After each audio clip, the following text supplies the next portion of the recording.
नमस्कार, आप देख रहे हैं इंडिया न्यूज। आपके साथ मैं हूं चित्रा त्रिपाठी। प्रधानमंत्री नरेंद्र मोदी के स्वच्छता अभियान को सफल बनाने के लिए बाबा रामदेव भी कड़ी मेहनत कर रहे हैं।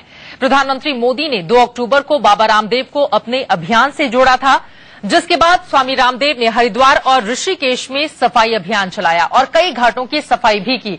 इस वक्त खुद हमारे साथ हरिद्वार से बाबा रामदेव जी जुड़ चुके हैं और उनसे सीधे हम बातचीत करते हैं और सीधा सवाल लेते हैं। स्वामी रामदेव जी, हमने देखा था चुनावों के पहले मोदी को प्रधानमंत्री बनाने के लिए और अब उनके मिशन को सफल बनाने के लिए रामदेव जी पूरे जद्दोजहद कर रहे हैं और जीतोड़ मेहनत भी इसके लिए कर रहे हैं। इसके पीछे आपका मकसद क्या है? देखिए, मेरा एक ही मकसद है चित्रा, मेरा देश मेरे लिए सबसे पहले है। मेरे लिए राष्ट्र धर्म राष्ट्र हित सर्वोपरि है और क्योंकि मोदी जी ने देश को पहले रखा है और पूरी दुनिया के सामने हम इज्जत के साथ खड़े हो सकते हैं, आंख से आंख मिलाकर के बात कर सकते हैं जी। पूरी दुनिया में वर्ल्ड क्लास टेक्नोलॉजी और वर्ल्ड क्लास सिस्टम अडॉप्ट करके स्वच्छता का एक नया इतिहास बनाया है, तो भारत उसमें पीछे क्यों न है?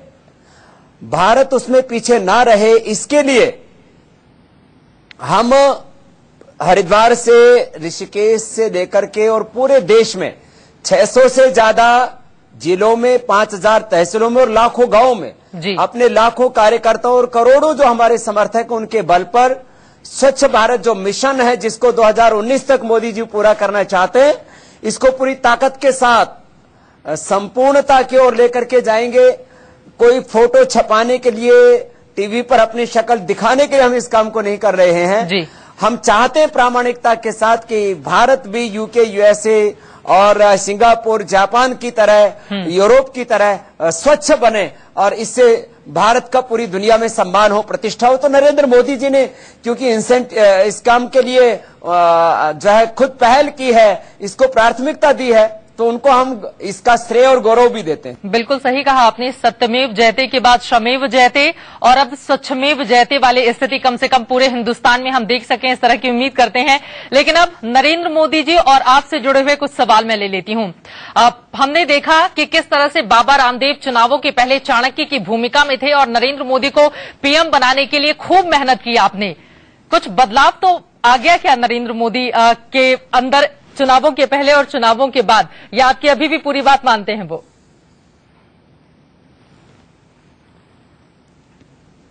देखिए, मैंने प्रधानमंत्री बनने के बाद उनसे कई बार फोन पर मुलाकात की है, फिजिकली भी मिला हूं और फिर भी मिलने वाला हूं।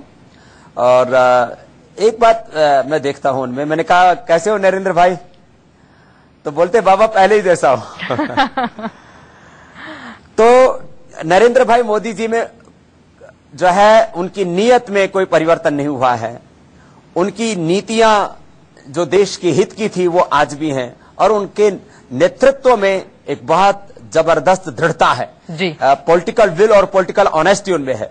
तो मैं मोदी जी का जो इरादा है उस पर पूरा भरोसा रखता हूं और जो उन्होंने वादे किए थे, जो उम्मीदों का जो उन्होंने पहाड़ खड़ा किया है, वक्त तो जरूर लगेगा, लेकिन वो तख्त पर आराम से बैठने के लिए नहीं आए हैं, वो काम करने के लिए आए हैं। तो मुझे पूरा विश्वास है कि यह तो एक आयाम है स्वच्छ भारत का। तो इस तरह से काले धन का मैटर हो, चाहे भ्रष्टाचार मुक्त करप्शन फ्री इंडिया बनाने का मैटर हो, चाहे वो व्यवस्था परिवर्तन को, सिस्टम को चेंज, उसको ट्रांसफॉर्म करने का मैटर हो, टेक्नोलॉजी के माध्यम से भ्रष्टाचार को नियंत्रित करने का प्रश्न हो, सारे ही संदर्भों में मोदी जी बहुत तेजी से काम कर रहे हैं।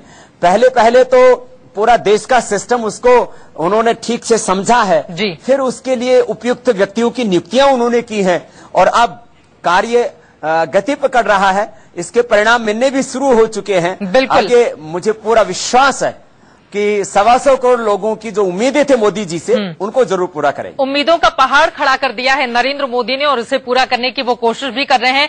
लेकिन अगर नरेंद्र मोदी अपने लक्ष्य से भटके तब रामदेव किस भूमिका में होंगे? इस सवाल का जवाब हम जानेंगे एक ब्रेक के बाद। बने रहिए, कहीं मत जाएगा।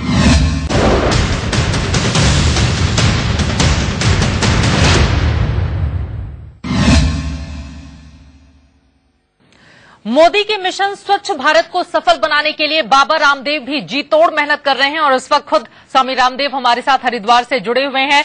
अब बाबा रामदेव, आपसे सवाल यही है, नरेंद्र मोदी लगातार कोशिशें कर रहे हैं, तो पहला सवाल ये कि अब तक की सरकार का उनका प्रदर्शन कैसा रहा, आप किस तरह से आंकते हैं, और दूसरा ये, अगर मोदी अपने लक्ष्य से भटके फिर रामदेव किस भूमिका में होंगे?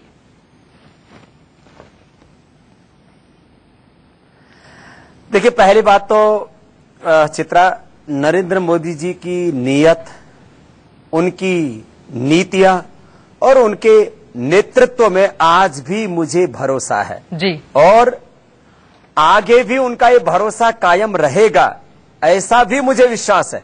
जहां तक आपने कहा कि यदि नरेंद्र मोदी जी अपने कर्तव्य से विमुख हुए तो आप क्या करेंगे, तो पहले तो मैं कहता हूं कि मुझे ये पूरा कॉन्फिडेंस है जी कि वो अपने कर्तव्य से विमुख नहीं होंगे, और जब नहीं होंगे तो फिर इसलिए अगली बात कहने का अवसर ही नहीं आता। और मुझे पूरा विश्वास है जी कि जब वो कर्तव्य से विमुख होंगे ही नहीं तो मुझे फिर अगला कदम उठाने का अवसर ही नहीं मिलेगा। इतना भरोसा कहां से आया?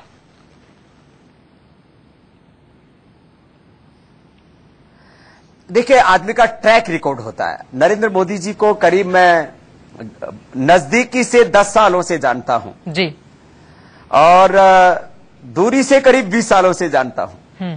तो जिस आदमी ने 20 साल में अपना एक राजनीतिक चरित्र उसको प्रामाणिकता से निभाया है जी, और पिछले 10 सालों में जब कोई धोखा नहीं किया तो आगे कैसे धोखा कर देंगे? जी, भरोसे पर ही पूरी दुनिया कायम है चित्रा। बिल्कुल सही कहा आपने, लेकिन सवाल बड़ा ये भी खड़ा होता है कि जब एक व्यक्ति नरेंद्र मोदी से बात शुरू होकर उसी पर खत्म हो जाती है और यही इस वक्त राजनीति की धुरी भी बन चुका है, उस स्थिति में कहीं ऐसा तो नहीं कि लोकतंत्र के लिए खतरा भी है? इस पर हम जवाब लेंगे स्वामी रामदेव का। ब्रेक के बाद आप कहीं मत जाएगा।